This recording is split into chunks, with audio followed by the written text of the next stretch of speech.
Hybrids आए जिनके potential अलग अलग है, उसके कारण से यील्ड बढ़ा। तो अगर आप जैविक खेती करते हैं तो जैविक खेती के अंदर आपको मूल समस्या आती है कीटों और रोगों के प्रबंधन की, ठीक है, इसके अलावा विशेष तो आती नहीं है, ठीक है। तो अगर जैसे आप बात करें, मैं आपको फटाफट समझा देता हूँ, बाकी मेरे बहुत जो वो है फोल्डर है उसमें आपको काफी समझ में आ जाएगा। मेरे को टाइम भी आप लोगों ने कम दिया है, तो हालांकि ये 2 दिन का है कि मैं एक पॉइंट फटाफट कर रहा हूँ कि आप लोग कोई भी खेती करते हैं किसी भी फसल की, तो आप सोच के देखिएगा, मैं आपके खेती करने से कहीं प्रश्न चिन्ह नहीं लगा, लेकिन आप किसी भी फसल का चुनाव किस हिसाब से करते हैं और फसल का चुनाव करते हैं तो उसकी वैरायटी का चुनाव किस हिसाब से करते हैं। मोस्टली मैंने ये देखा है कि पड़ोसी भाइयों ने आपा को बीज ला, ठीक है, जबकि फसल का चुनाव वो मुख्य चीज है कि आपकी जमीन कैसी है, बहुत से और फैक्टर हैं। दूसरा, आपके मतलब घर में रिसोर्सेज पैसा कितना है और लेबर कितना है। एक के यहाँ मान लीजिए पूरा कई लोग, बड़ा परिवार है और धनी परिवार है, तो वो कॉटन और मूंगफली उगा सकता है। जब आपके यहाँ वो चीज नहीं है तो आप दूसरी फसल पे जाइए जिसके अंदर आपका क्या है कि मैन पावर और वो कम लगता है, ठीक है। दूसरी चीज कि आप जो अगर फसल का चुनाव कर लिया तो सिलेक्शन ऑफ द वैरायटी, आप मीडियम है, अर्ली है, लेट है, जैसा है स्थिति उसके हिसाब से बोलिए। अगर आपकी फसल लेट हो रही है, मतलब बुआई लेट हो रही है, उस कंडीशन में आप नॉर्मल ड्यूरेशन की क्रॉप लगाएंगे तो होगा क्या, मैच्योरिटी लेट होगी, मैच्योरिटी लेट होगी, उस कंडीशन में इंसेक्ट पेस्ट का अटैक भी ज्यादा आएगा साहब। आती है कि जो अभी मैंने आपको बताया कि क्रॉप ज्योमेट्री, ठीक है, या पॉपुलेशन की बात करें, ठीक है। जैसे इस कमरे में अपन 50 लोग 20 लोग बैठे हैं, 20 लोग बैठे हैं आराम से, कोई दिक्कत नहीं है। जहां यहाँ पे 20 से 25 होगा, आपको हवा से लेके पानी से लेके सबके लिए संघर्ष करना है और ह्यूमिडिटी बढ़ जाती है, घुटन सा महसूस होता है ना, वैसे ही पौधों के अंदर होता है। होता क्या है कि माइक्रो क्लाइमेट डेवलप हो जाता है, नमी ज्यादा आ जाती है, नमी ज्यादा आने के कारण से या लाइट का इंटरप्रेशन ज्यादा नहीं हो पाता, उस कारण से इंसेक्ट पेस्ट का अटैक बढ़ जाता है, ठीक है। और जैसे 100 से 110 पौधा हो गया, 100 जगह की पौधे की जगह 110 पौधा कर दिया, और अगर 100 से 90 कर दिया तो फिर आपके खरपतवार बढ़ जाएगा।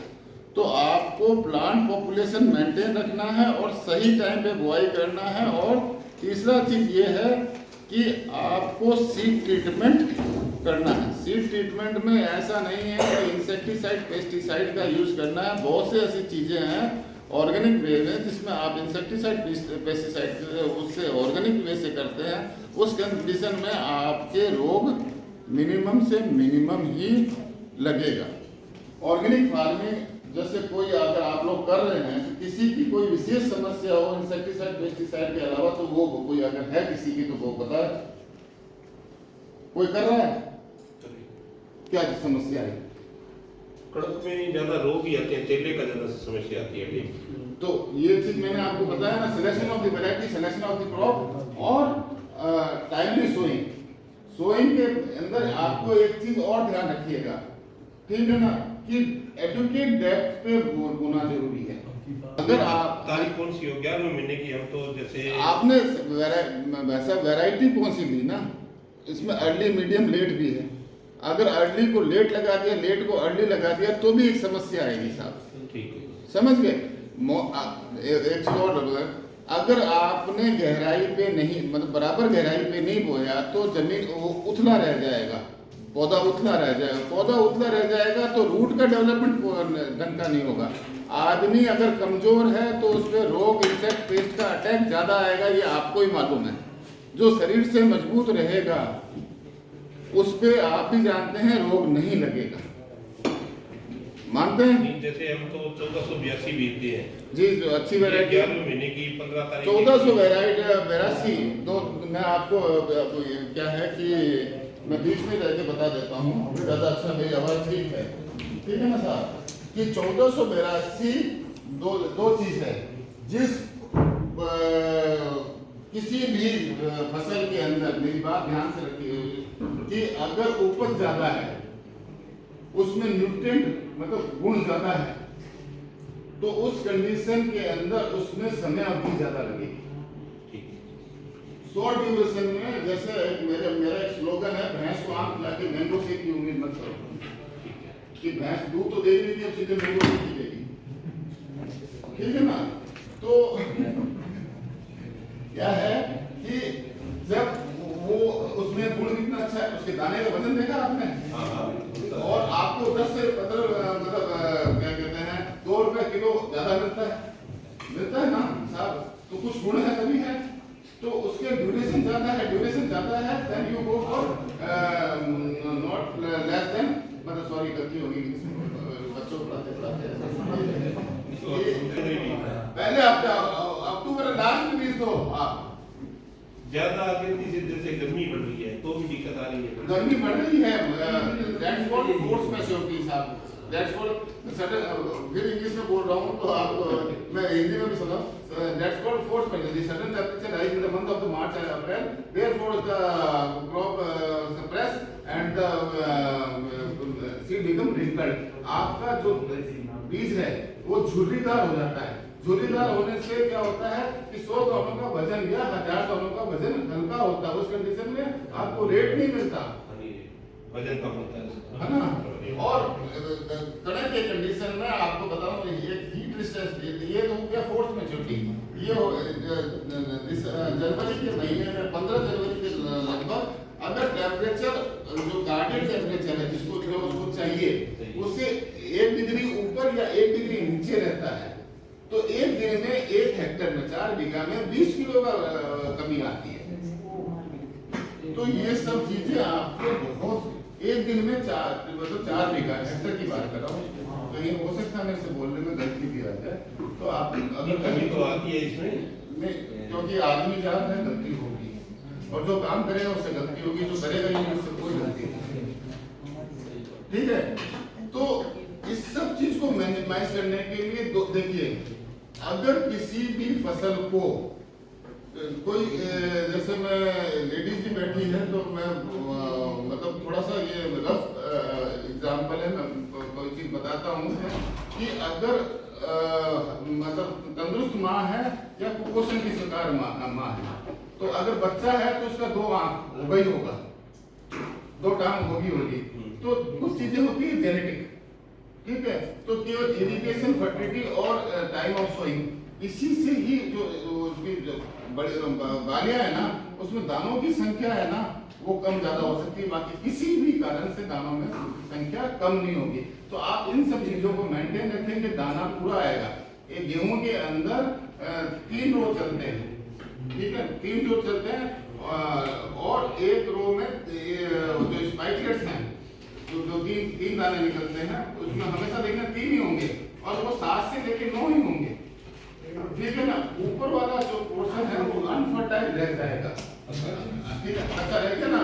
तो मान लीजिए कि वो रह गया, तो एक में 3 7 लिखिए 60 दाने के लगभग आ जाएंगे एक में। अगर मान लीजिए कि 3 के 9 रह गए, तो आपको करीबन ये 12 से 15% रेट में रिडक्शन अपने आप हो गया। उसके अंदर कुछ डालना हो तो जैसे ऑर्गेनिक फार्मिंग में क्या, ऑर्गेनिक फार्मिंग में देखिए मेरी बात, हाँ अब मैं बीच में फिर आपको डिस्टर्ब कर रहा हूँ। ऑर्गेनिक फार्मिंग कभी भी आप करते हैं तो मेरा बात मानिए कि ये साहब आपकी जमीन के अंदर वो ऑर्गेनिक मैटर मतलब गोबर की खाद या आप जो फसल काटते हो कितना डालते हो आप? 5 कुंटल भी नहीं डालते होंगे 4 बीघा में? नहीं, गोबर की खाद तो ज्यादा डालते हैं। एक ट्रॉली में आवे कितनों गए वो बताओ नहीं मैंने। एक ट्रॉली में तो जी 40 क्योंकि हर इन्हें सड़वा में या खत्म हुआ में 3 साल लगे है, तो यहाँ नहीं कि डालता रहो, क्योंकि अगर आप लगातार डालो नहीं तो सॉइल बिकम एसिडिक, हल्का एसिडिक नेचर का हो जाएगा। लेकिन अपने जमीन मैं तो ये पूछ रहा ये डालें या नहीं डालें? डालना है। और एक चीज और बता देता हूँ मैं, गोबरवाड़ी नहीं, वो जो सिर्फ किया गया। देखिए साहब, उसका कंपोजिशन देखे बिना मैं नहीं कह सकता साहब। आप मुझे बता दीजिएगा, मैं फोन नंबर दे के जाऊंगा, उसकी फोटो खींच के भेज दीजिएगा, मैं बता दूंगा। ठीक है। समझ? दो तीन चीज और सुन लीजिए। गोबर की सबसे कम ऑर्गेनिक मैटर है, ठीक है।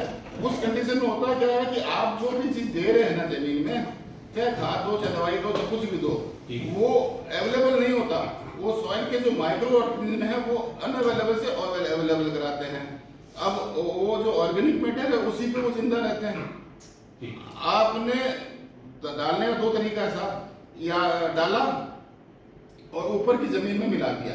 ऊपर की जमीन में वैसे भी नमी कम रहती है और आपने 45-50 डिग्री टेम्परेचर बढ़ाए, तो कोशिश करो बिना 15 सेंटीमीटर नीचे करो, क्योंकि आप कभी भी खोद लो, जमीन खोदे बाद में जमीन नीचे ठंडी रहे, नीचे ठंडी। तो ज्यादा ये नहीं कि 1 फुट डालो, 1 फुट के नीचे वो हमारी बात सुन लो साहब, कि बड़ा हो लेकिन मैं छोटा हूँ, हमारी बात सुन लो, ठीक है नहीं। तो नीचे की जमीन में बेटर नीचे और नीचे करोगे तो ऑक्सीजन नहीं मिलेगा, तो फिर वो माइक्रो ऑर्गेनिज्म जिंदा नहीं रहेंगे। दूसरी एक दो कमी अपने हैं, जैसे गेहूं की फसल आपके अप्रैल में कट जाती है, ठीक है ना साहब। नई फसल है जहां कॉटन नहीं बीजा जाता है, ठीक है ना, तो वो जुलाई में होती है, तो आपके मई और जून तो बिल्कुल सूना रहेगा, है पानी आपके लगता नहीं है।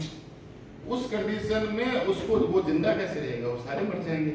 फिर वो अगली बार वही राम कहानी वापस आपको दोहरानी है। इसके लिए मैं आपको कह रहा हूँ कि पानी लगा के जोत दो, तो जोतने से क्या होगा, इवोपरेशन लॉसेस नहीं होगा, पानी निकलेगी नहीं, और जब उसको जो कीड़े हैं उनको मिलता है। ये चीजें आप जरूर कीजिए। सीड को ट्राइकोडर्मा से ट्रीट कर लीजिए, और ट्राइकोडर्मा रेडियो टाइकोडर्मा हर्जेनियम है, आपको कहीं जाने की जरूरत नहीं है। जैसे मुझे पहले मालूम था कि सरदार सर केवीके में बहुत अच्छा मिलता था, ठीक है ना, अपना नहीं है, सरकारी नहीं है, एनजीओ का, कहीं का हो, मेरा आपने काका जी की दुकान है ही नहीं, अपने पैसा देना लाना जड़े बढ़िया मिल जाएगा नहीं बढ़ू लाना, ठीक है ना। उसमें कुछ भी नहीं करना आपको, कोई छाव हो जहाँ पानी का साधन हो, गोबर ट्राली 2-4 बिछा लो, उसको एक ट्राली बिछा के उसको बिखेर दो, फिर उसके ऊपर ट्रॉली दूसरी में से बिखेर दो, कुछ दिनों बाद कट लगा लो, थारा जी का सगड़ा जी का गोबर ही खा लेने, वो ट्राइकोडर्मा में कन्वर्ट हो गया। समझ गया? मैं हालांकि हूँ जात और राजपूत, लेकिन के बाड़ी वाले बूढ़ा आ गया जी, पैसा तो लगा नहीं आपा ने मास्टर जात है कंजूस हो जी, ठीक है नहीं, और उसको इनकॉर्पोरेट कर लो, उसी में से ना आधी ट्रॉली रख लो, ठीक है ना, उसको बिछाया, उसके ऊपर गोबर की खाद डाली, फिर उसको कट लगाया, तो फिर यार अपन एक कर लाना है, बस बार बार नहीं लाना, ठीक है। ज्यादा गर्मी पड़े फिर ऊपर शेड नेट लगा लो, समझ गए आप। इसी चीजें हैं जिनका आप करो नहीं तो ऑर्गेनिक फार्मिंग से सस्ती है नहीं। और खाने वाली चीज, ऑर्गेनिक फार्मिंग कभी भी आप करते हो तो खाने वाली चीज के लिए करना। कॉटन के लिए क्या मतलब है, कपास है ये ऑर्गेनिक है या नहीं है, उससे क्या फर्क पड़ता है।